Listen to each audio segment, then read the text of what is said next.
Jubin Garg! Justice for Jubin Garg! Justice for Jubin Garg! Justice for Jubin Garg! No rest, no rest!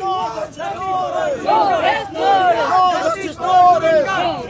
গণতান্ত্ৰিক যুৱ federation DYFR চতুৰ্দশ অসম ৰাজ্যিক সন্মিলন ৰঙিয়াত অনুষ্ঠিত হৈছিল আৰু এই সন্মিলনৰ মজিয়াৰ প্ৰায় অসমবাসীৰ আজি এই সময়ত যেটো বাৰ্তা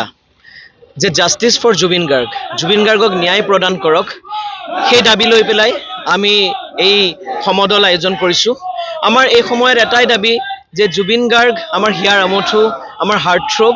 তেখেতৰ মৃত্যু কেনেকৈ হ'ল সেই কথা আমি জানিব লাগে আজি ইমান দিন হৈ গ'ল এতিয়া প্ৰায় এমাহ হ'বগৈ এতিয়ালৈকে প্লেস অফ অকাৰেন্স হে হৈছে সিংগাপুৰ সেই সিংগাপুৰত গৈ পেলাই কোনো গৈ ঢুকি পোৱাগৈ নাই অথচ যেটো ফেষ্টিভেলৰ কথা আমি পাতি আছো সেই ফেষ্টিভেল নৰ্থ ইষ্ট ফেষ্টিভেলটোৰ আয়োজক আছিল মিনিষ্ট্ৰি অফ এক্সটাৰ্নেল এফেয়াৰ্স আৰু হাই কমিশনাৰ অফ ইণ্ডিয়া সিংগাপুৰ ইমান আমাৰ এখন দুখন বিয়াগুম চৰকাৰ